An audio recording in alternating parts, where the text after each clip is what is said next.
주일 예배에 함께 하신 모든 분들을 환영합니다. 주를 위한 이곳에 올려드립니다.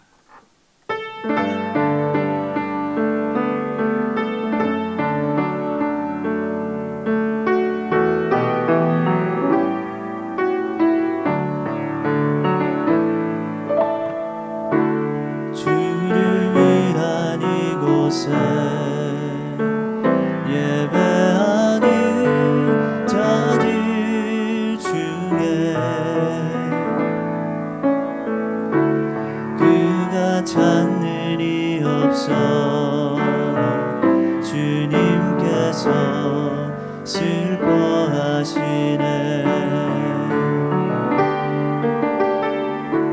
주님이 찾으시는 그 한 사람 그의 배자,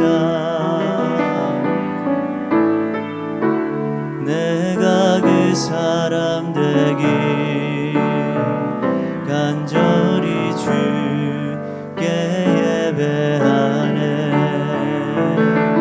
주 은혜로 이곳에 서 있네. 주 임재에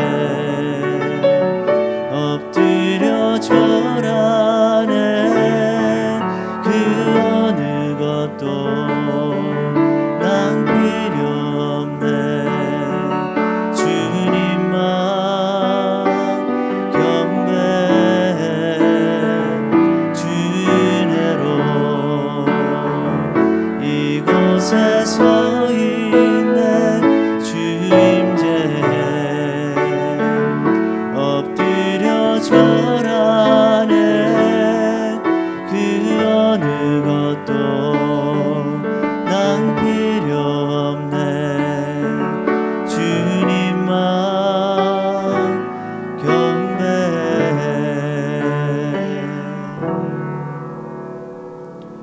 다 같이 묵상 기도하심으로 성부, 성자, 성령 삼위 하나님께 3월 마지막 주 주일 예배로 나가겠습니다.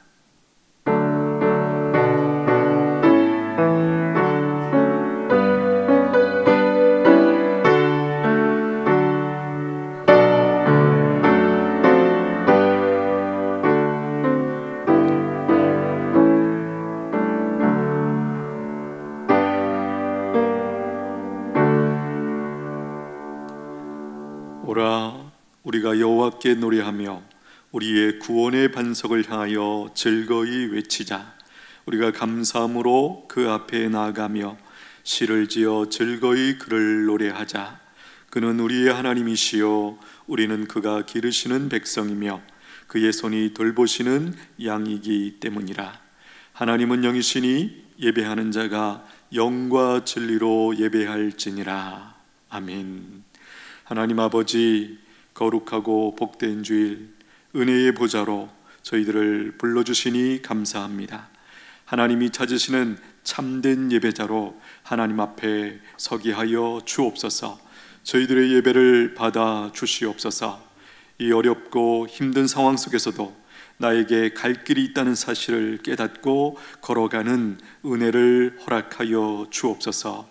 주시는 은혜를 믿음으로 받고 하나님의 자녀답게 살아 복의 통로로 살아가는 은천의 모든 가족들 되게 하여 주옵소서. 예수님의 이름으로 기원하옵나이다. 아멘. 찬송가 1장 올려드립니다.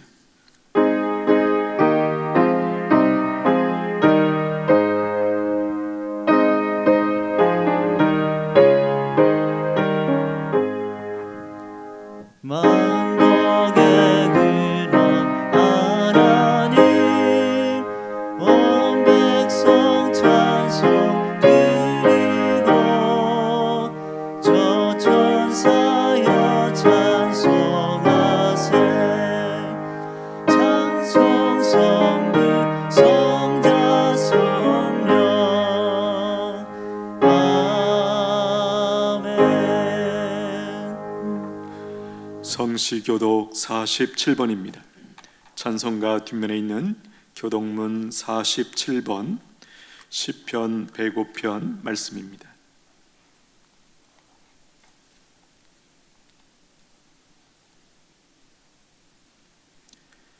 여호와께 감사하고 그의 이름을 불러하려며 그가 하는 일을 만민 중에 알게 할지어다.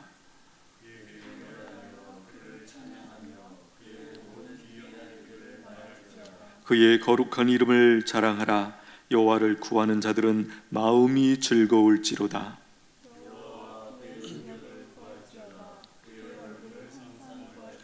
그의 종 아브라함의 후손 곧 택하신 야곱의 자손 너희는 그가 행하신 기적과 그의 이적과 그의 입의 판단을 기억할지어다.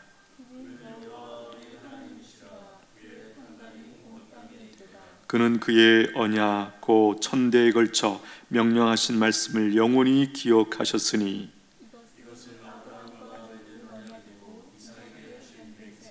야곱에게 세우신 율례 곧 이스라엘에게 하신 영원한 언약이라.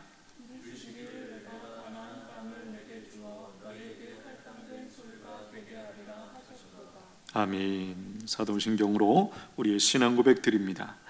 전능하사 천지를 만드신 하나님 아버지를 내가 믿사오며 그 외아들 우리 주 예수 그리스도를 믿사오니 이는 성령으로 잉태하사 동정녀 마리아에게 나시고 본디오 빌라도에게 고난을 받으사 십자가에 못 박혀 죽으시고 장사한 지 사흘 만에 죽은 자 가운데서 다시 살아나시며 하늘에 오르사 전능하신 하나님 우편에 앉아 계시다가 저리로서 산자와 죽은 자를 심판하러 오시리라. 성령을 믿사오며 거룩한 공회와 성도가 서로 교통하는 것과 죄를 사하여 주시는 것과 몸이 다시 사는 것과 영원히 사는 것을 믿사옵나이다.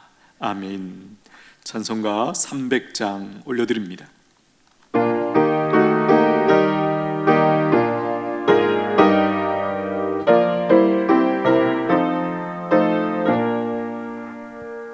내 맘이 낙심되며 근심에 눌릴 때 주께서 내게 오사 위로해 주시네. 가는 길 캄캄하고 괴로움 많으나 주께서 함께하며 내 짐을 지시네. 그네가 내게 족하는 그네가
정철주 장로님 기도하시겠습니다. 우리를 지켜 모든 환난을 면하게 하시고 또 우리의 영혼을 지키시는 여호와 하나님, 베풀어 주신 은혜와 사랑을 감사드립니다. 지나간 한 주간도 지금도 세계가 코로나 전염병 위기에 있지만 거룩한 성리를 허락하셔서 주님 앞에 서게 하셨습니다. 이 시간도 영과 진리로 예배드리기를 원하시는 주님, 영상 예배에 임하는 자리마다 성령님께서 역사하여 주시옵소서. 코로나 전염병의 위기를 만나 우리의 지난 날의 삶을 되돌아봅니다. 우리가 하나님의 백성이지만 악한 길에서 떠나지 못했고 낮추어 기도하며 주님 얼굴을 찾지 못했습니다. 주님, 저희들을 불쌍히 여겨 주시옵소서. 우리가 마음을 찢고 겸비한 마음으로 주님 앞에 엎드립니다. 교만과 세속화되어서 생명력을 잃은 우리의 모습을 회개합니다. 하나님께서 우리 어려운 가운데 개입하셔서 치료하여 주시고 회복시켜 주시옵소서.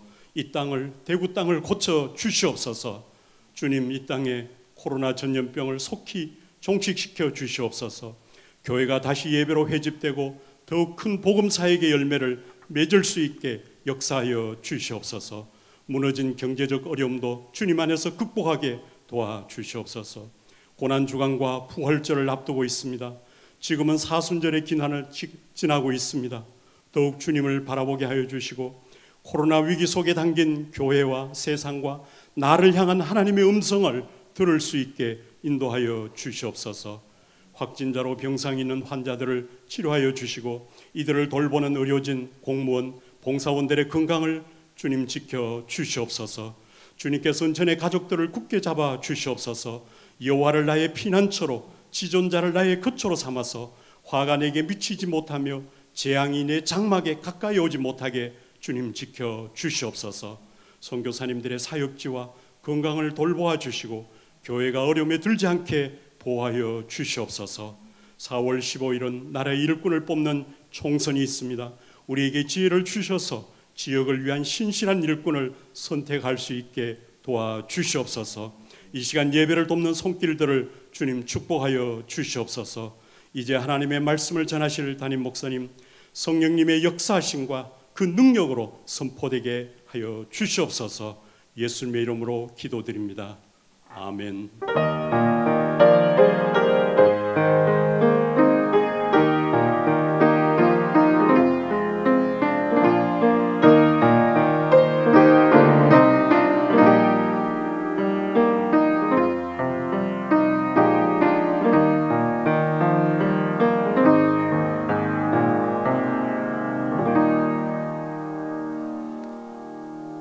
오늘 우리에게 주시는 하나님의 말씀, 구약성경 열왕기상 19장 1절로 10절입니다.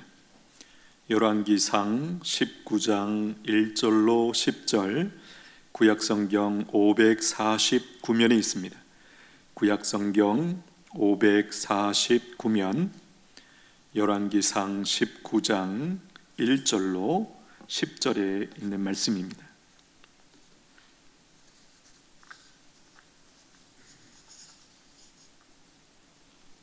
저와 여러분이 교독합니다. 19장 1절, 아합이 엘리야가 행한 모든 일과 그가 어떻게 모든 선지자를 칼로 죽였는지를 이세벨에게 말하니,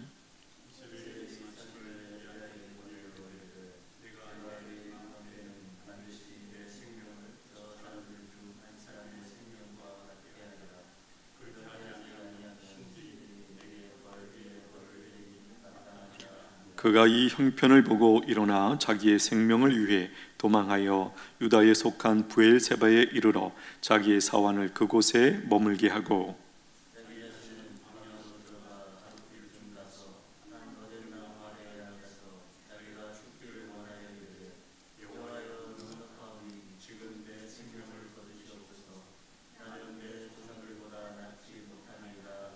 로뎀나무 아래에 누워 자더니 천사가 그를 어루만지며 그에게 이르되 일어나서 먹으라 하는지라.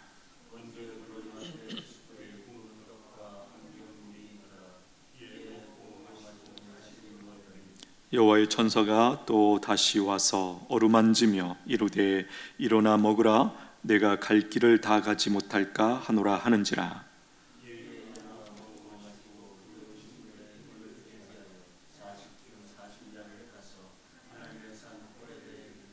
엘리야가 그곳 굴에 들어가 거기서 머물더니 여호와의 말씀이 그에게 임하여 이르시되 엘리야야 내가 어찌하여 여기 있느냐.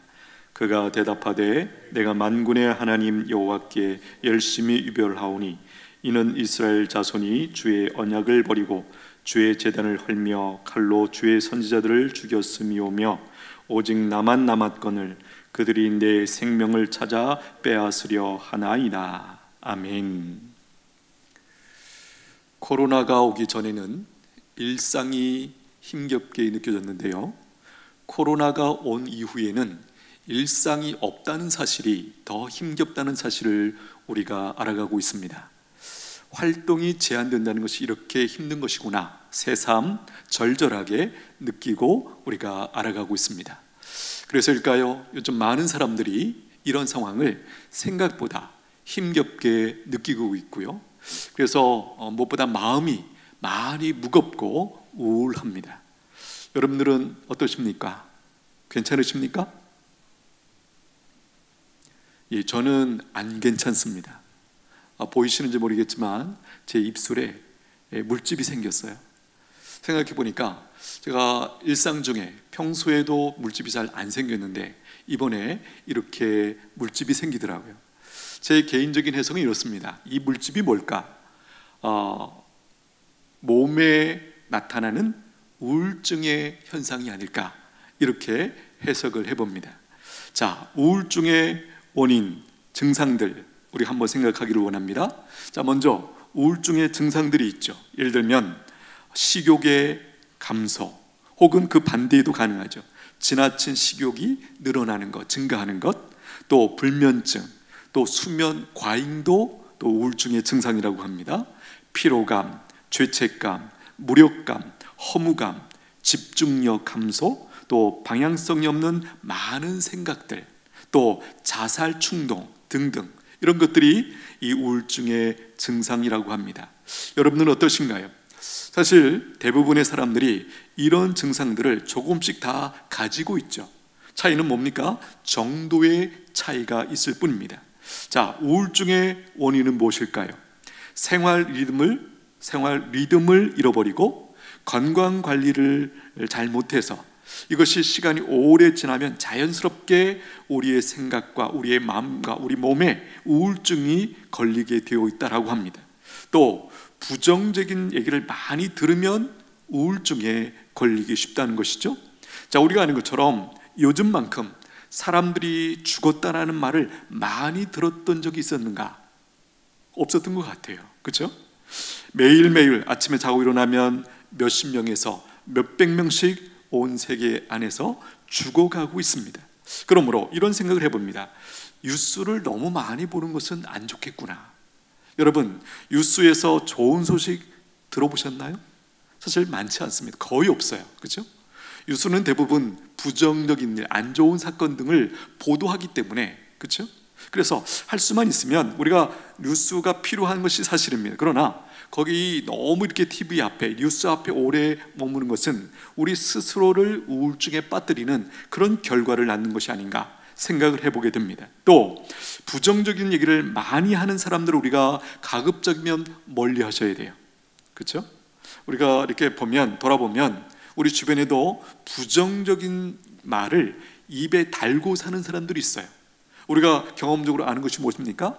그런 사람들을 가까이 하면 내가 알게 모르게 영향을 받아서 내 마음도 내 생각도 부정적으로 어느덧 흘러가고 있더라는 거예요. 우리 한번 생각해 보게 되기를 바랍니다. 무엇보다 나 자신이 먼저 하나님 앞에서 부정적으로 반응하고 있는 모습이 없는지를 정직하게 한번 돌아볼 수 있게 되기를 바랍니다. 자, 이런 상황에서 특별히 내성적인 사람들이 우울증에 빠지기 쉽다고 합니다. 자, 내성적인 사람들의 특징이 뭐죠? 그 중에 하나는 안 좋은 얘기나 혹은 비판을 받는 소리를 듣고 계속 오랫동안 생각하고 또 생각하고 묵상한다라는 거예요. 자, 그러면 결국 어떻게 되죠? 우울증의 포로가 되고 말죠. 그렇죠? 안 좋은 소리 들었던 것, 또 비판의 소리, 아픕니다, 우리가 들을 때.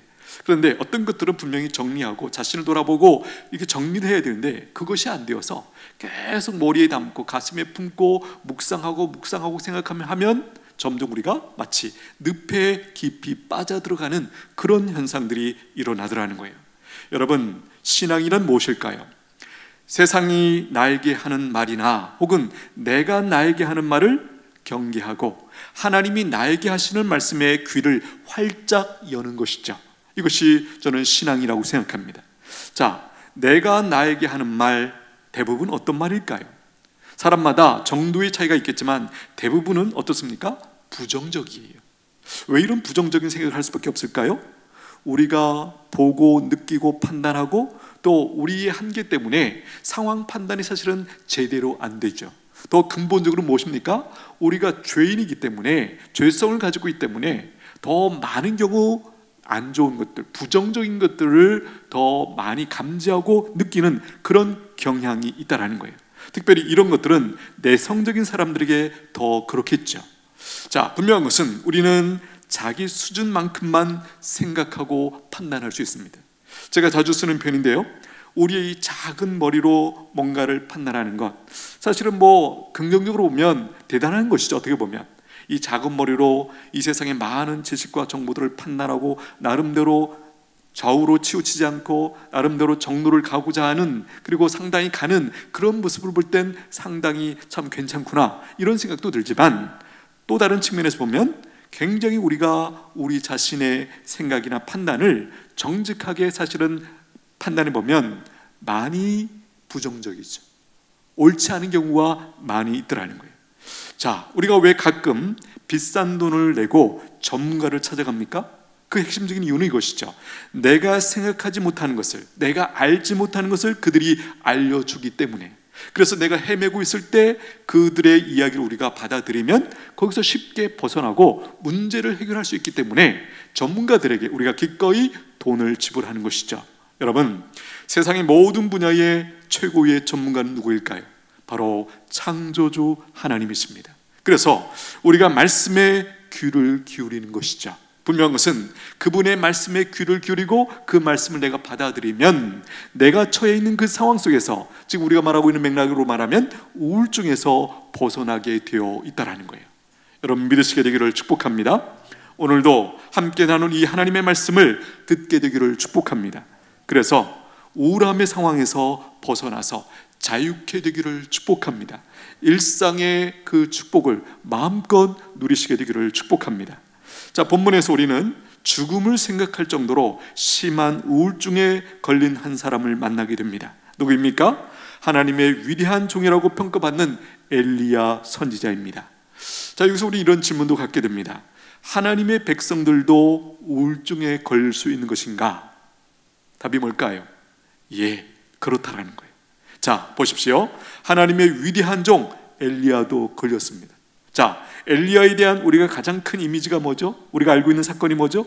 죽음을 보지 않고 하늘로 승천한 사람이었죠. 그 엘리야도 우울증에 걸렸다라는 거예요. 여기서 우리는 약간의 위로를 받습니다. 아, 그렇구나. 우울증에 걸렸다는 사실이 크게 잘못된 것 아니구나, 그럴 수 있는 것이구나 라고 하는 작은 위로를 받게 됩니다. 다윗도 그랬고요, 예레미야도 그랬습니다. 예레미야의 별명이 뭐죠? 눈물의 선지자입니다. 자, 눈물을 많이 흘린다, 그 마음이 어떠했을까? 우리가 지금 말하고 있는 이 우울증이라는 것과 더 많이 그가 이 우울증의 포로가 되어서 살았을 것이다, 우리는 생각할 수 있습니다. 영국의 유명한 설교자였던 스펀전 목사님도 우울증에 걸렸습니다. 그분의 편지와 글에 보면 이런 표현이 나와요. 나는 가장 고통스러운 경험을 통해 느닷없이 찾아오는 깊은 낙심이 어떤 것인지를 잘 알게 되었다. 하나님께 대한 평온한 믿음을 잃은 적은 없었다. 그러나 때때로 한계에 이른 것 같은 깊은 낙심에 빠지곤 했다. 여러분, 낙심 뭐죠? 우울증의 아주 두드러진 그 증상 중에 하나가 바로 낙심이죠. 길이 안 보이는 거예요. 너무 꽉 막힌 것 같은, 사방이 막힌 것 같은, 그래서 숨쉬기조차 어려운 이런 느낌, 낙심, 절망이죠.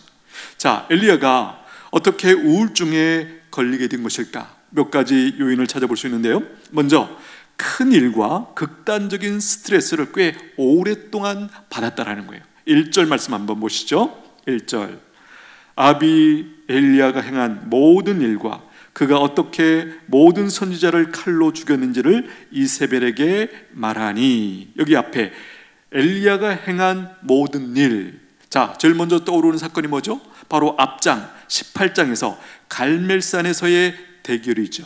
자, 지금 엘리야가 활동한 무대, 지금 이 갈멜산은 어디에 있는 땅입니까? 북이스라엘 땅에서 지금 일어나고 있는 사건이고, 굳이 말한다면 엘리야도 사실은 북이스라엘에서 활동했던 선지자였죠. 우리가 아는 것처럼 18장에 보면 갈멜산에서 이 엘리야가 누구랑 대결합니까? 바알과 아세라의 선지자들 850명과 1대 850대 1로 엘리야가 이제 영적인 전투를 하게 되죠. 결과가 어떻게 되었습니까? 승리를 거둡니다. 그런데 이 싸움을 하면서 우리가 좀 주목할 대목이 있는데요, 18장 21절에 가보면 엘리야가 모든 백성에게 가까이 나아가 이르되 너희가 어느 때까지 둘 사이에서 머뭇머뭇하려느냐? 여호와가 만일 하나님이면 그를 따르고 바알이 만일 하나님이면 그를 따를지니라 하니 백성이 말 한마디도 대답하지 아니하는지라. 자, 지금 이 갈멜산에서의 이 대결, 바알과 아세라의 선지자 850명 그리고 하나님의 선지자 엘리야 1명, 850대 1, 이 싸움이 사실은 성사된 배경을 보면 이것이 어떻게 여기서 이렇게 싸움이 가능했죠? 아합 왕이 바알과 아세라의 그 선지자들을 엘리야의 말을 듣고 다 모아놓은 거예요. 자, 이 상황에서 이제 이 대결을 하기 전에 그곳에 이것을 구경하러 온, 이 상황이 어떻게 될지를 궁금해해서 모여든 백성들에게 지금 도전한 말씀이 바로 이거죠. 자, 모든 영적인 싸움의 핵심이 무엇입니까? 누가 하나님이냐라는 거예요. 왜 사람들이 헷갈립니까? 누가 하나님이냐를 헷갈리니까 인생이 헷갈리는 거예요. 이 부분이 분명하면 사실은 모든 것들이 다 제자리를 찾게 되어 있더라는 거예요. 지금 북이스라엘들이, 이스라엘 백성들이 왜 헤매고 있습니까? 아합이 왜 헤매고 있습니까? 바로 아합 왕이 두론과 시돈에서 이제 이세벨이라는 왕비를 맞이하면서 그가 가지고 들어온 이 바알과 아세라, 이 우상을 섬기면서 헷갈리게 된 것이죠. 그래서 결국은 점점 나라가 기울어지고 피폐해져 갈 때 엘리야가 나서서 이 전투를 감행을 하고 있는 것입니다. 우리가 잘 아는 것처럼 어떤 것입니까? 바로 이제 송아지를 각을 떠서 놓고 장작을 쌓아놓고 이제 말합니다. 너희의 신을 찾으라. 그리고 하늘에서 불을 내려서 이 송아지를 태우는 그 신이 참신이다 라고 이 기준을 가지고 싸움을 걸었습니다. 우리가 아는 것처럼 바알과 아세라 이 선지자들이 하루 종일 기도하면서 응답이 없으니까 나중에 어떻게 합니까? 자기 몸을 상하면서까지, 자기 몸을 찌르면서까지 기도했지만 아무 응답이 없었어요. 엘리야는 어떻게 했습니까? 이제 이어서 이제는 내가 하겠다 그러면서 송아지를 각을 떴는데 그냥 그 정도만 놔두지 않고 물을 퍼다가 완전히 그 장작도 적시고 또랑을 만들 만큼 물을 거기다 흠뻑 적시고 나서 기도하죠. 즉각 하늘로부터 하나님께서 불을 내리셔서 그 모든 재물과 그죠? 물까지 완전히 다 깨끗하게 이제 그런 상황으로 승리를 거두게 됩니다. 자, 대결한 이후에 아합이 궁으로 돌아가서 이세벨 왕비에게 이 상황을 이야기하고 있는 것이에요. 자, 결과는 어떻게 됐습니까? 이제 이 상황이 끝나고 나자 엘리야가 이 거짓 선지자들 바알과 아세라의 선지자들을 다 잡고 죽여라, 이제 백성들에게 명령을 하고 백성들이 그 일을 함께 도모하죠. 여기 1절에 보니까 그가 어떻게 모든 선지자를 칼로 죽였는지를, 여기 모든 선지자 어떤 선지자죠? 바알과 아세라의 선지자들, 또 다르게 표현할 수 있다면 이세벨의 선지자들이죠. 엘리야가 참 신이 누구인지를 알게 된 백성들과 함께 그동안 백성들의 입장에서 한번 생각해 보십시오. 자신들을 속여서 바알과 아세라의 그 우상들을 섬기게 했던 그 선지자들을 향하여 분노가 일어났고 이제 엘리야의 안내를 따라서 그들을 다 잡아 죽인 것이죠. 여러분, 영적 전쟁의 긴장감 어떤 것일까요? 또 사람 850명을 잡아서 죽이는 일 어떻게 했을까요? 우리가 한번 상상을 해보죠. 한 사람을 죽이는 것 엄청난 끔찍한 일이고 그것 과정 자체가 얼마나 힘들겠어요. 그런데 850명을 죽였다. 사실 우리가 상상하는 것보다 훨씬 더 힘들고 어려운 사건일 거예요. 자, 이렇게 비유해 볼 수 있을까요? 전쟁을 하고 돌아온 사람들의 그 피로감, 그 고단함 상상이 되십니까? 쉽지 않습니다. 우리가 경험으로는 군대나 직장에서 며칠씩 잠도 못 자고 강행군을 하고 돌아온 경험이 있죠. 그때 느꼈던 그 피로감보다 훨씬 더 큰 사건이었을 거예요. 여러분, 우리가 본의 아니게 뜻밖의 피를 본 경험이 있나요? 피. 우리가 어렸을 때 보면 꼬마들이 싸우다가 이제 코를 쳐가지고 피가 나오면 아이들이 울잖아요. 우리도 경험이 한두 번 있었을 텐데요. 그때 왜 울지요? 물론 아파서 울어요. 근데 제 생각에 나중에 생각해 보니까 그 피를 보았다라는 그 사실이 굉장히 어떤 충격이 있었던 것 같아요. 그렇죠? 이것을 우리가 성경적으로 해석하면 이렇게 할 수 있을까요? 바로 피는 뭐죠? 생명이라고 말씀합니다. 그렇죠? 근데 그 피가 흘렀다, 또 색깔도 이제 빨갛다라는 사실이 우리에게 주는, 우리가 정확하게 해석이 안 되지만 어떤 그 큰 충격으로 다가오는 것이 아닌가, 우리가 한번 생각해 볼 수 있는 것이죠. 자, 아합 왕을 통해서 갈멜산의 대결에서 자신의 선지자들이 몰살당하는 것을 들은 왕비 이세벨의 반응을 한번 보십시오. 2절 한번 보십시오. 이세벨이 사신을 엘리야에게 보내어 이르되 내가 내일 이맘때에는 반드시 내 생명을 저 사람들 중 한 사람의 생명과 같게 하리라. 그렇게 하지 아니하면 신들이 내게 벌 위에 벌을 내림이 마땅하니라 한지라. 여기 내가 내일 이맘때에는 반드시 너를 죽이겠다. 24시간 안에 내가 반드시 너를 죽이겠다. 내가 죽이지 못하면 내가 죽을 것이다. 이 정도로 지금 이세벨이 이제 이를 갈고 있습니다. 자, 큰 전쟁을 치르고 또 큰 승리를 거두고 긴장을 풀었는데 갑자기 또 큰 위협이 들이닥친 것이죠. 자, 갑자기 이세벨이 자기를 죽이러 온다는 얘기를 들었을 때 엘리야가 어떻게 느꼈을까요? 10절 끝에 가면요, 엘리야가 이것을 어떻게 받아들였는지 엘리야의 입을 통해서 우리가 직접 들을 수 있습니다. 10절 끝에 가보시면 어떻게 되어 있습니까? 그들이 내 생명을 빼앗으려 하나이다. 여러분, 이때 느꼈던 이 엘리야의 이해, 그들이 내 생명을 빼앗으려 하나이다. 자, 생명을 빼앗는다는 말이 요즘같이 우리가 평화로운 시대에는 이것이 조금 멀게 느껴져요. 그런데 지금 어제 어떤 일이 있었죠? 예, 피를 보면서 850명을 죽이는 일을 엘리야도 함께 했던 거예요. 그러므로 여기서 말하고 있는 생명을 빼앗는다는 말이 너무나 생생하게 엘리야에게 이것이 이해가 되었을 거예요. 그러면서 그가 느꼈을 전율, 충격, 이것을 우리가 조금 생각해 볼 수 있는 것이죠. 무엇보다 엘리야는 이 이세벨의 말이 빈말이 아닌 것을 알았죠. 사실 북이스라엘의 실세는 아합 왕이 아니라 누구였습니까?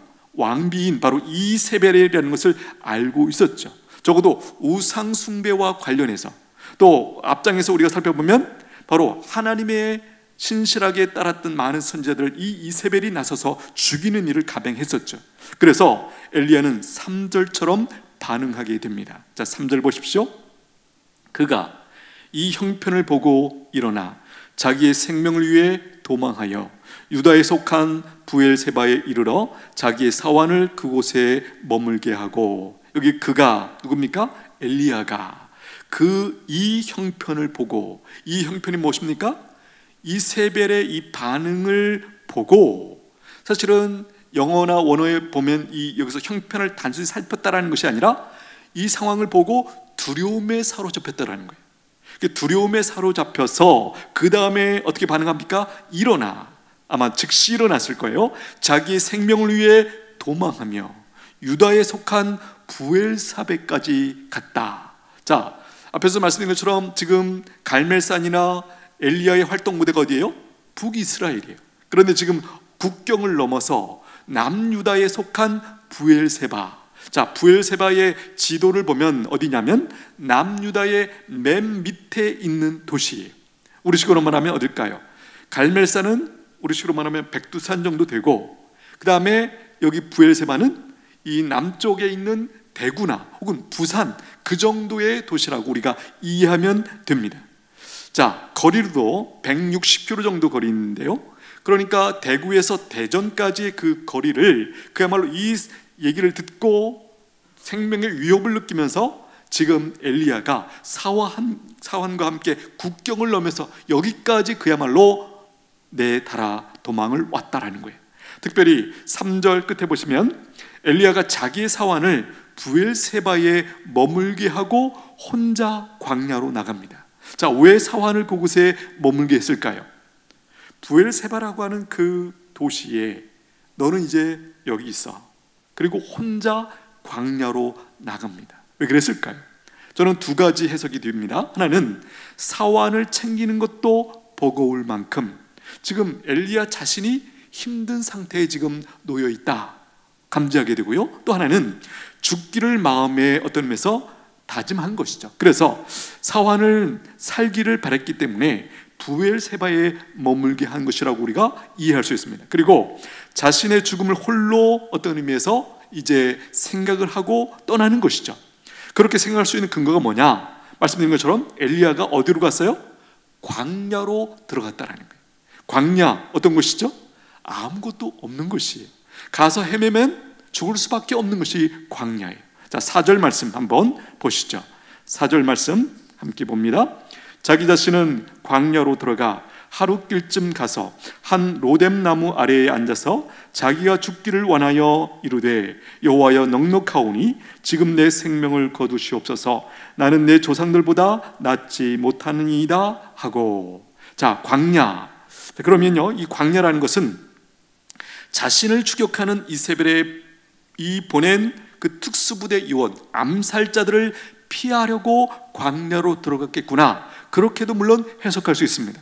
그러나 그것보다는 오히려 죽으러 들어갔다는 보는 것이 더 맞지 않을까 한번 생각을 해보게 됩니다. 특별히 4절 앞부분에 보십시오. 하룻길쯤 가서 한 로뎀나무 아래. 자, 여기 하룻길쯤 가고 로뎀나무, 거기는 어디였습니까? 자신이 의도했던 목적지가 아니었습니다. 그냥 하룻길쯤 갈 수 있었어요.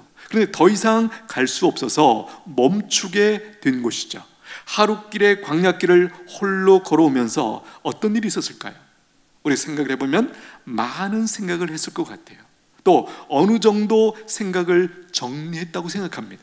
그 정리된 생각이 무엇입니까? 4절 중간에 보면 자기가 죽기를 원하여 이르되 여호와여 넉넉하오니 지금 내 생명을 거두어 주옵소서. 나는 내 조상들보다 낫지 못하니이다. 여기 4절 끝에 여호와여 넉넉하오니 지금 내 생명을 거두시옵소서. 여기 넉넉하다, 이게 무슨 뜻일까요? 선지자로서의 직무를 제가 다 한 것 같습니다. 그래서 이제는 그만두겠습니다 라고 하는 의미가 여기 내포되어 있는 것이죠. 제가 여기까지, 이 나이까지 이렇게 하나님의 종으로 주신 일을 잘 감당한 것, 예를 들면 아방에게 하나님의 뜻을 전하고 바알과 아세라 이 우상에 빠진 백성들에게 일깨워주고 그들이 섬겨야 할 참신이 누구인지를 가르쳐 준 것, 이 정도면 제게 주신 일을 거의 다 한 것 아닙니까? 그러므로 제 생명을 이제는 거두어 주시옵소서. 이렇게 한탄하고 간구하고 있더라는 거예요. 여러분, 지금 내 생명을 거두어 주옵소서. 바로 이 표현 속에서 엘리야가 얼마나 힘든지를 우리가 감지할 수 있는 것이죠. 지금 당장 내 생명을 거두어 주옵소서. 우리도 살다 보면 한두 번 이런 고백이 나도 모르게 튀어나올 때가 있지 않습니까? 하나님, 이제는 다 된 것 같습니다. 더 이상 길이 안 보입니다. 저를 거두어 주십시오. 자, 또 한 가지 여기서 알게 되는 것은 엘리야는 자살을 선택하지 않았다라는 거예요. 앞뒤 문맥으로 보아 엘리야에겐 소위 자살이라는 마음이 조금도 없습니다. 자, 자살은요, 하나님의 백성에게 있을 수 없는 것이라는 것을 엘리야가 너무나 명확하게 알고 있었기 때문이죠. 그렇습니다. 목숨은 하나님의 것입니다. 하나님이 부르실 때만 이 땅에서 다하는 것이죠. 생명을 주신 분은 하나님이십니다. 엘리야의 생명은 이세벨도 마음대로 할 수 없고요, 또한 엘리야 자신도 자신의 생명이라고 자기 마음대로 할 수 있는 것이 아니라는 것이죠. 자, 이것을 모르는 사람들이, 또 하나님을 모르는 사람들이 자기 마음대로 할 수 있는 것인 줄 알고 인위적으로 자기 마음대로 자신의 생명을 파괴하면 어떤 일이 벌어집니까? 큰 문제들이 생기게 됩니다. 그 큰 문제들 중에 하나는 이런 것이죠. 자, 이 땅에서 남은 가족들에게 씻을 수 없는 상처를 남기게 됩니다. 많은 경우 하나님이 부르실 때 가면 어떻습니까? 시간이 지나면서 어떻게 보면 자연스럽게 상처가 아물게 되어 있습니다. 그러나 자살은 어떻습니까? 이 땅에 남아있는 가족들, 그렇죠? 그 가족들에게 아물지 않는, 그렇죠? 아니, 아물 수 없는 상처를 주게 되는 것이죠. 여러분, 엘리야는 육체적으로 정신적으로 지쳐 있었습니다. 갈멜산의 큰 승리로 아마 이런 기대가 있었을 것 같아요. 이제 아합 왕도 이세벨도 항복하고 회개할 줄 알았는데 웬걸 아닙니다. 더 세게 나옵니다. 그러자 이세벨은 이제 점점 더 크게 보였고 하나님은 점점 작게 보였던 것이죠. 여러분, 우리가 경험적으로 아는 것처럼 사람들이 크게 보이고 하나님이 작게 보일 때 우리에게 심각한 문제가 일어나죠. 길이 안 보이고요, 절망하게 됩니다. 그렇죠? 자, 우리가 우리의 신앙의 건강함을 진단하는 분명한 기준 중에 하나는 이것이죠. 사람들이 혹은 환경이 어떻게 느껴지느냐라는 거예요. 성경은 우리에게 이렇게 말씀합니다. 세상의 그 어떤 것도 사실은 정확하게 알면 두려울 것이 없다. 오직 하나님만이 유일하게 두려워할 유일한 분이다 라는 사실을 우리에게 곳곳에서 계속해서 가르쳐 주십니다. 그래서 신앙의 회복이 무엇을 의미합니까? 바로 하나님이 정상적으로 보이고, 하나님이 정상적으로 보면 우리의 환경이나 문제나 어려움이나 그 모든 것들이 어떻게 보입니까? 그야말로 작게 보이는 것이, 이것이 정상이다라는 것이. 그런데 엘리야는 지금 그 반대가 되었죠. 하나님은 작게 보이고 권력을 가진 막강한 권세를 가지고 있는 이세벨이 마치 자기의 모든 것을 좌우지우지할 것처럼 그렇게 느껴졌다라는 거예요. 바로 무엇입니까? 우울증에 빠져있는 증거죠. 자, 이런 증상들 다 무엇입니까? 우리가 우울증이라고 부르는 것에 사로잡힌 사람들에게 나타나는 내적인, 외적인 증상들이죠. 말씀을 정리해 봅니다. 위대한 하나님의 선지자 엘리야가 죽음을 생각할 만큼 그를 극단적인 우울증에 빠지게 한 원인들 정리해 보니까 막중한 일, 그리고 심한 긴장감과 스트레스, 사람들과의 단절, 극단적인 외로움, 그리고 실제적인 살해의 위협, 이런 것들이 그로 하여금, 그죠? 우울증에 빠지게 했다라는 거예요. 앞에 제가 이런 얘기했습니다. 사람들과의 단절, 극단적인 외로움, 이 사실은 엘리야의 고백 속에서 우리가 발견할 수 있어요. 10절 끝에 보면 이런 표현이 있죠. 오직 나만 남았거늘 그들이 내 생명을 찾아 빼앗으려 하나이다. 여기 이 표현, 오직 나만 남았다. 지금 자기와 함께하고 자기와 함께할 수 있는 아무도 없다라는 거예요. 그렇죠? 분명한 것은 아무리 영적인 사람이라도 과로하고 스트레스를 많이 받으면 지치고 더 나아가서 우울증에 빠질 수 있다는 것입니다. 엘리야의 모습, 상황과 내용과 정도는 다르지만 요즘 우리의 모습과 많이 닮았다라는 생각이 듭니다. 그렇다면 하나님께서 우울증에 걸린 엘리야를 어떻게 다시 일어나 뛰게 하시는지, 평범한 일상으로 복귀시켜 주시는지 한번 우리가 주목해 보기를 원합니다. 먼저는 충분히 쉬게 하십니다. 자, 5절, 6절 한번 보시죠. 로뎀나무 아래에 누워 자더니 천사가 그를 어루만지며 그에게 이르되 일어나서 먹으라 하는지라. 본즉 머리맡에 숯불에 구운 떡과 한 병 물이 있더라. 이에 먹고 마시고 다시 누웠더니, 자, 오래 잠을 자게 하시죠. 얼마나 잔 것일까요? 모릅니다. 제 상상으로는 한 이틀 이상은 잔 것이 아닐까. 그 850명과 싸우고 그들을 죽이고 또 다음날 바로 그 먼 길을 이제 도망쳐서 여기까지 달려왔습니다. 자, 얼마나 고단했을까? 그렇게 잠을 잘 수밖에 없었을 거예요. 흥미로운 것은 천사가 가져다 준 구운 떡을 먹고 물을 마신 후에 또 잠을 잔다는 것이죠. 우리도 이런 경험 있지 않습니까? 일단 배가 채워지면 그 다음에 일어나서, 그게 아니고 또 잘 만큼 얼마나 지금 이 심신이 그러했는지를 우리가 엿볼 수 있죠. 그러니까 하나님께서 먼저 잘 자게 하시고 먹여주신 거예요. 하나님의 특별한 공급이죠. 마치 이스라엘 백성들이 출애굽해서 광야에서 지날 때 만나를 먹여주신 것처럼 지금 같은 그 이스라엘 백성들이 걸었던 그 광야에 지금 엘리야도 들어와 있는 것이죠. 광야, 먹을 곳이 없는 것이죠. 그런데 그곳에 바로 천사를 통해서 구운 떡과 물을 공급해 주십니다. 기억할 것은요, 하나님은 이렇게 낙심하고 두려워하고 우울증에 빠져 있는 엘리야를 향해서 책망하지 않으셨다라는 거예요. 위로가 되지 않습니까? 예, 하나님은 책망하지 않으셨어요. 결과적으로 보면 엘리야가 이세벨의 추격을 피할 수는 있었지만 하나님의 돌보심의 추격에서는 벗어나지 못했죠. 여기에 우리의 소망이 있는 줄로 믿습니다. 그렇죠? 내가 아무리 고단하고 힘들고 외롭고 나만 남았구나 이렇게 느껴서, 또 환경도 지금 광야에 뚝 떨어져서 정말 아무도 없죠. 혼자가 맞습니다.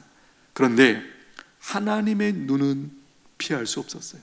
그분의 돌보심의 추격은 벗어날 수가 없었던 것이죠. 이것이 우리에게 소망이고 희망이 되는 줄로 믿습니다.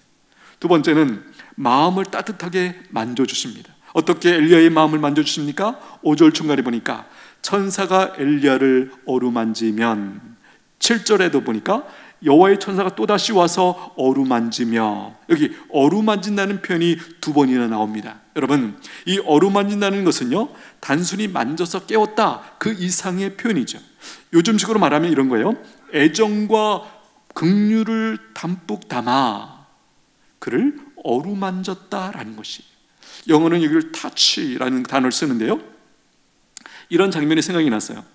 제가 전에 있던 교회에서 아침 일찍 첫 번째 순서로 수술을 하는 그 청년이 있었는데, 제가 이제 아침 새벽 예배를 마치고 신방을 갔습니다. 가니까 이 친구가 자고 있더라고요. 이걸 어떻게 해야 되나, 깨어날 때까지 기다려야 되나, 이런 약간의 갈등이 있었어요. 왜냐하면 저도 그 다음 또 일정이 있었기 때문에 가서 기도해주고 잠깐 또 이렇게 말씀 나누고 우리 기도하고 이제 떠날 계획이었는데, 그래서 당연히 깨어 있을 거라고 생각했는데 막상 가니까 고라하게 잠자고 있더라고요.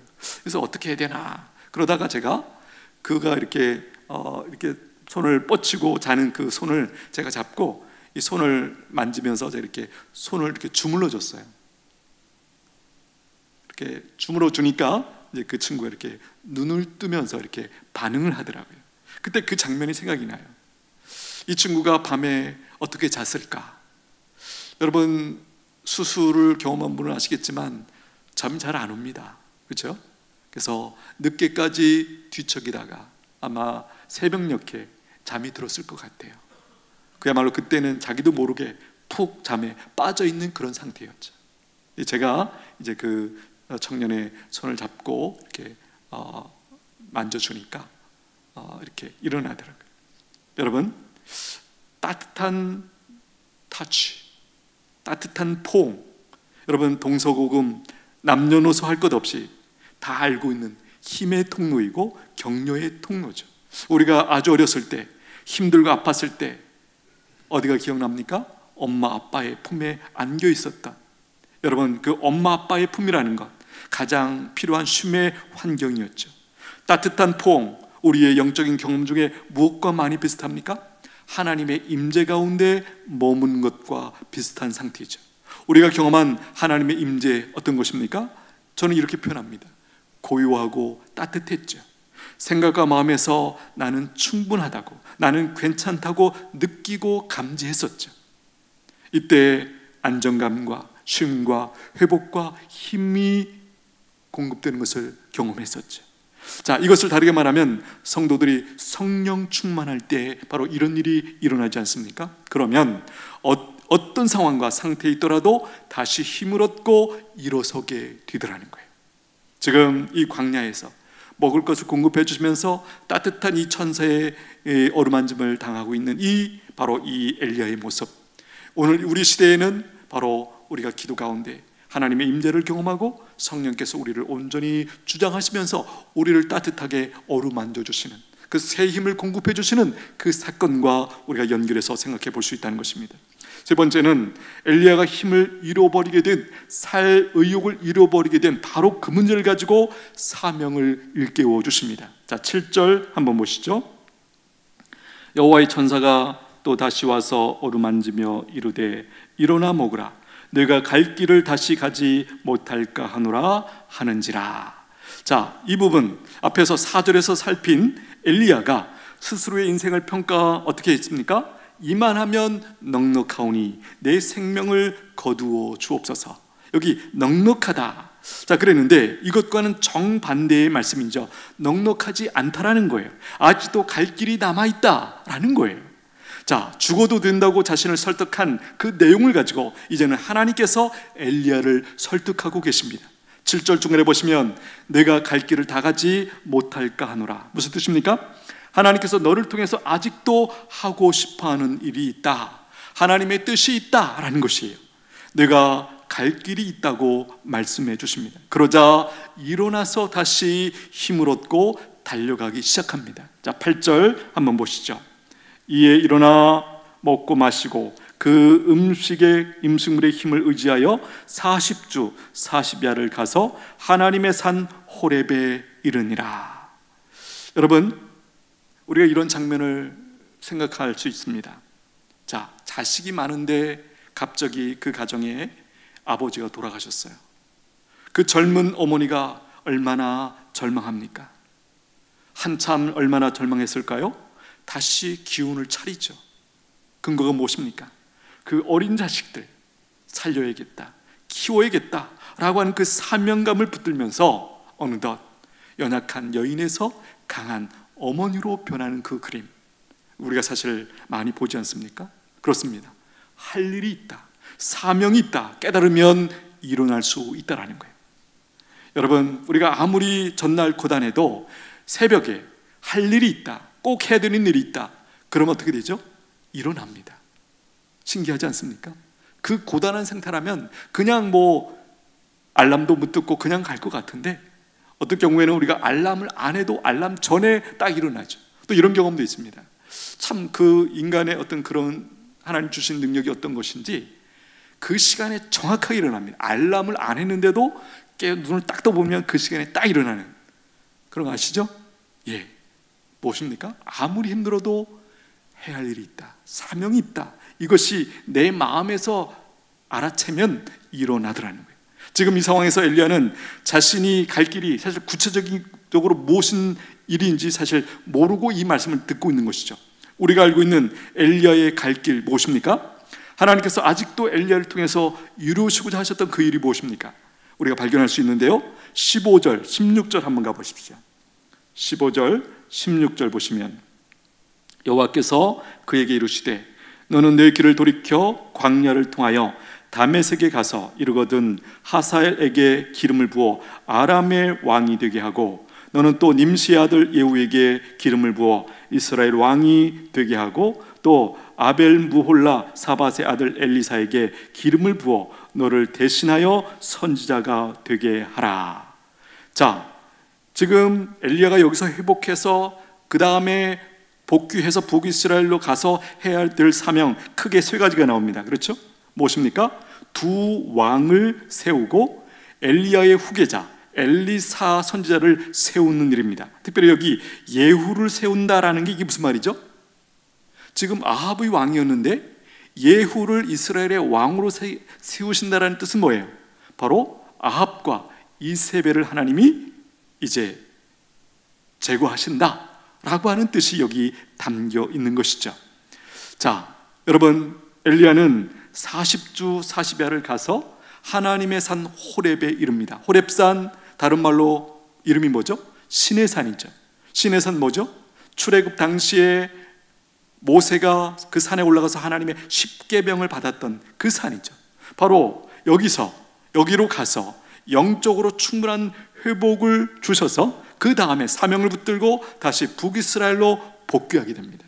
근데 흥미로운 것은요, 9절에 보시면 그곳에 머물고 있을 때 하나님께서 엘리야에게 이런 질문을 던지세요. 내가 어찌하여 여기 있느냐? 9절에서도 또 13절에서도 같은 질문을 하세요. 그러면 또 재밌게도 엘리야의 대답도 같아요. 10절 그리고 14절에서도 같은 질문이에요. 여러분, 이 질문을 우리가 진지하게 받으셔야 되는데요. 내가 어찌하여 여기 있느냐? 여기 머무르고 있느냐? 이 상태에 머물고 있느냐? 지금 이제 이 질문을 하면서 엘리야에게 지금 네가 서 있는 자리를 한번 돌아보라고 질문을 하고 있죠. 너의 생태를 정직하게 보라고 질문을 하고 있습니다. 자, 이 질문을 반복하면서 엘리야가 지금 회복하고 있더라는 거예요. 여기서 한 가지 발견하게 되는 것은요, 하나님은 기다려주고 계십니다. 엘리야가 스스로 정리할 때까지, 스스로 일어나서 하나님의 사명은 깨닫고 이제 하나님 주신 것을 붙들고 그것을 행하기 위해서 움직일 때까지 기다려주고 계시더라는 거예요. 그리고 더하여 하나님의 임재의 특별한 경험을 거기서 하게 하십니다. 11절 12절에 보니까 어떻게 하나님의 임재를 경험케 해주십니까? 크고 강한 바람, 그리고 지진, 그리고 불을 통해서 하나님의 임재를 가까이서 경험하도록 이제 인도해 주시고요. 또 12절 끝에 보니까 결국에는 어떻게 인도하십니까? 세미한 소리, 즉 말씀을 듣게 하심으로 회복을 지금 주시고 계시더라는 거예요. 여러분, 어느 정도 시간이 지났을까요? 엘리야가 회복됩니다. 회복된 증거가 무엇일까요? 15절에 보시면 하나님은 엘리야에게 다시 사명을 붙들고 돌이키게 하시죠. 선지자의 일상으로 돌아가게 하십니다. 그가 떠났던 북이스라엘로 다시 돌아가서 이 사명을 행하도록 이끌어 주시더라는 거예요. 하나님의 말씀을 듣자 모든 것이 다르게 보였습니다. 왕에게 쫓기는 신세가 아니라 하나님의 뜻을 섬기는 중에 왕을 세우기도 하고 폐위시키기도 하는 자신의 위치를 다시 한번 이제 엘리야가 보게 된 것이죠. 회복, 그렇죠? 그 호렙산에서의 하나님의 임재의 경험, 그리고 끝까지 기다리시고 회복되었을 때 사명을 붙들고 다시 달려가는 엘리야의 모습 보게 됩니다. 특별히 이 부분 중요합니다. 세미한 소리를 들었다, 그렇죠? 말씀을 듣게 하셨다라는 거예요. 하나님의 말씀을 여러분 듣고 계십니까? 말씀을 읽고 또 읽으십시오. 만물을 다스리시는 하나님의 말씀, 우리의 구원을 위하여 놀라운 일을 행하시는 하나님의 말씀을 들으십시오. 그러면 세상의 일이라는 것이 얼마나 작은 것인지를 드디어 알게 됩니다. 나를 그렇게 위협하고 있고 나를 위축시키고 있고 나를 우울하게 빠뜨렸던 그 원인들이, 상황들이, 문제들이, 사람들이 얼마나 작은 존재인지를 드디어 보게 되더라는 거예요. 그러면 다시 힘을 얻고 일어서게 되어 있습니다. 말씀이 아니면 우리는 세상에서 넘어질 수밖에 없습니다. 전능하신 하나님의 말씀으로 세상을 넉넉히 이길 수 있습니다. 앞에서는 구운 떡을 통해서 육의 양식을 주셨다면, 여기 호렙산에서는요 세미한 음성, 말씀을 통해서 영의 양식을 공급해 주심으로 엘리야를 회복시켜 주고 계시더라는 거예요. 여러분, 이 사실을 믿으시게 되기를 축복합니다. 내가 지금 어떤 상황 가운데 있을지라도, 우울증에 깊이 빠져 있을지라도 하나님의 말씀을 계속 공급받으면 다시 일어나게 되어 있어요. 회복될 줄로 믿습니다. 왜? 하나님의 말씀은 능력이시기 때문입니다. 하나님의 말씀의 능력이라는 사실을 가장 명확하게 드러내는 사건이 있다면 뭐죠? 하나님이 말씀으로 세상을 창조하셨죠. 그리고 말씀으로 예수님이 병자들을 고쳐주셨죠. 그 병에는 예외가 없었습니다. 어떤 병이든지, 영적인 병이든지 육신적인 병이든지 마음의 병이든지 바로 말씀으로 그 병을 고쳐주셨습니다. 그러므로 하나님의 말씀을 믿음으로 듣는 자, 그렇죠? 우리가 못 들어서 문제이지 우리가 그 말씀을 듣을 수만 있다면, 마음에 받을 수만 있다면 그 말씀은 반드시 나를 회복시켜 주시고 새 힘을 공급해 주십니다. 자, 한 가지 더 기억하고 싶은 것은 엘리야의 회복은요, 하나님의 말씀에 대한 엘리야의 순종으로 완성된다라는 것이, 자 19절로 한번 넘어가 보시죠. 19절부터 한번 보십시오. 어떤 내용입니까? 엘리야가 거기서 떠나 사밧의 아들 엘리사를 만나니 그가 12 겨릿소를 앞세우고 밭을 가는데 자기는 12째 겨릿소와 함께 있더라. 엘리야가 그리로 건너가서 겉옷을 그 위에 던졌더니, 자 19절로 20절 21절에 보면 바로 무엇입니까? 하나님이 엘리야에게 하신 그 말씀을 실제로 가서 순종하고 있더라는 거예요. 자, 회복을 주시고 갈 길을 보이실 때 그러므로 우리는 순종해야 됩니다. 우리는 사실은 엘리야가 충분히 회복되었는지를 그가 이제 일어나서 호렙산을 떠나서 북이스라엘로 가는 것만으로 사실은 진단하기 어려워요. 엘리야가 충분히 회복되었다는 사실을 어떻게 알 수 있죠? 일상으로 돌아갔다는 거죠. 일상으로 돌아가서 하나님이 그에게 허락하신 그 일을 성실하게 지금 순종하고 실천하고 행하고 있다는 사실을 통해서 이제 충분히 이제 복구되었구나, 원상 회복되었구나, 이렇게 우리가 판단할 수 있는 것입니다. 그렇습니다. 순종으로 회복은 완성됩니다. 순종은 내가 진정 하나님의 말씀을 받았다라는 증거이고요, 갈 길을 가고 있다라고 하는 분명한 증거가 되죠. 바라기는 코로나의 이 답답한 상황이 우리로 우울하게 할지라도 그것에 눌리지 않고 하나님의 처방을 따라 승리하며 살아가는 믿음의 백성들 되시기를 축복합니다. 일상으로 돌아가서 일상을 즐거워하고 기뻐하고 누리는 믿음의 백성들 되시기를 축복합니다. 기도하겠습니다. 하나님 아버지, 저희들이 처한 상황이 많이 답답합니다. 그래서 우울함의 포로가 되기 쉬운 상황 가운데 놓여 있습니다. 저희들을 불쌍히 여겨 주옵소서. 이런 상태에 포로가 되지 않게 해주시고 갈 길이 남아있음을 기억하고 일어서게 하여 주시옵소서. 하나님의 처방을 따라 힘을 얻고 일어서서 힘차게 씩씩하게 살아감으로 맡겨주신 사명을 감당하는 믿음의 백성들 다 되게 하여 주시옵소서. 예수님의 이름으로 기도하옵나이다. 아멘. 찬송가 384장 올려드립니다.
드려준 예물을 위해 봉헌하겠습니다.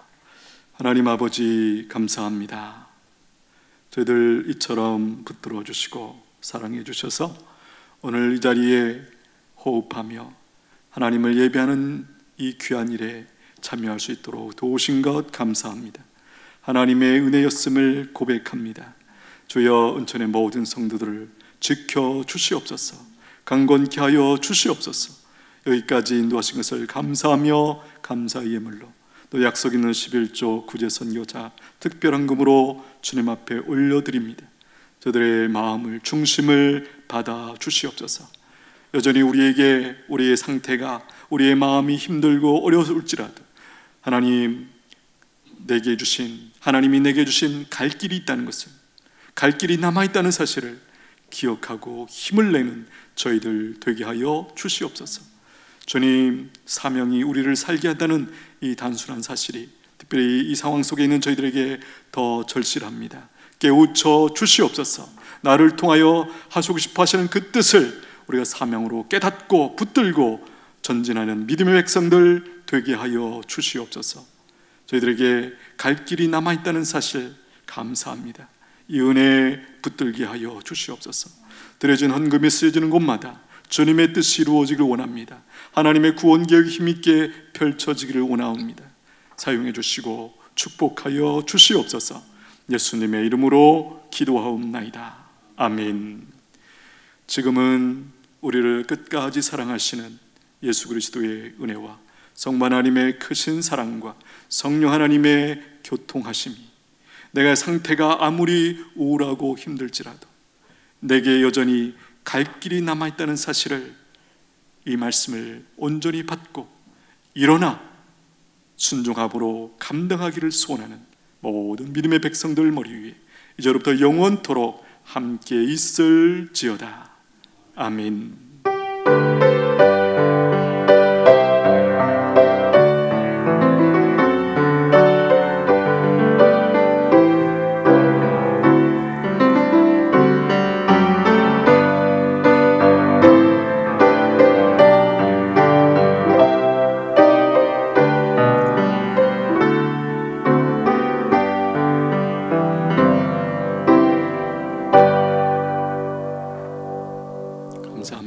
우리 한번 이렇게 따라하겠습니다. 따라하십시오.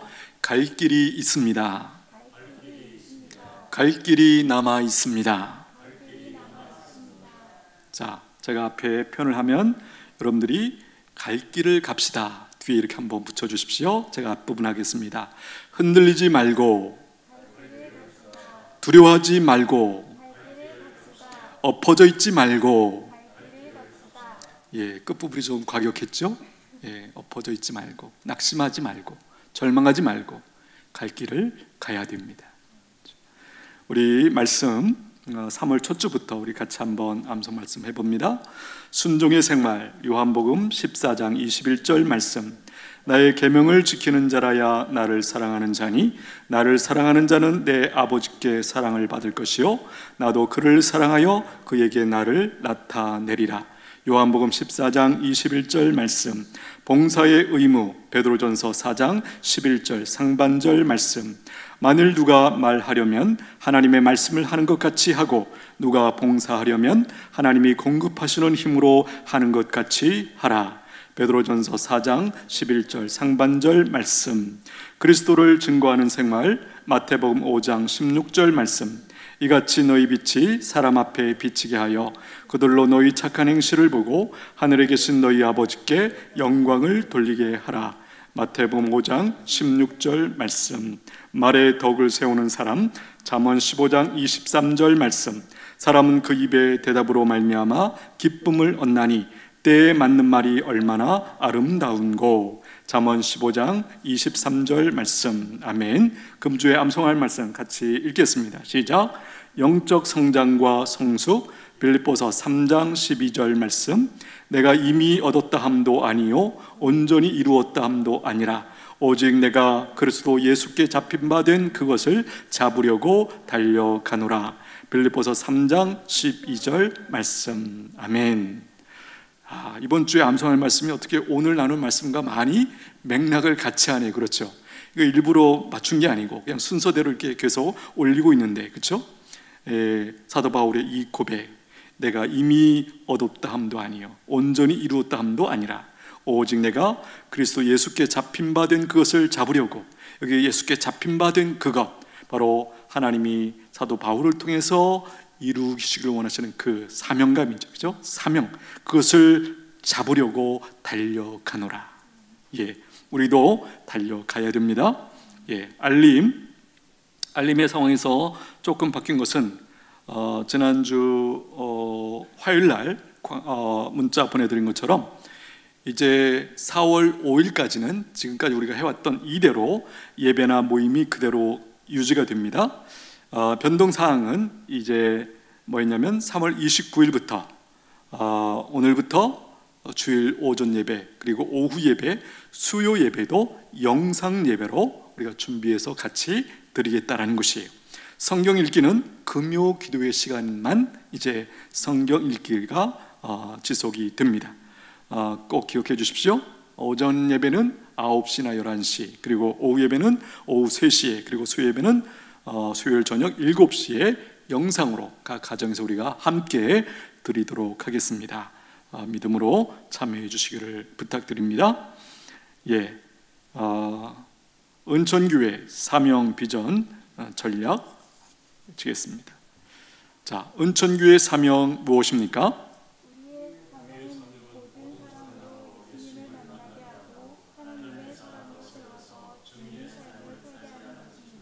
은천교회의 비전 무엇입니까?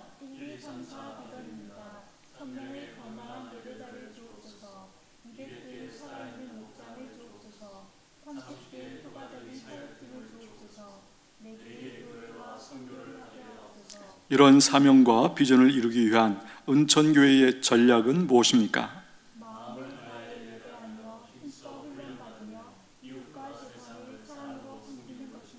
아멘. 배회성 십자가의 길 순교제 삶 올려드립니다.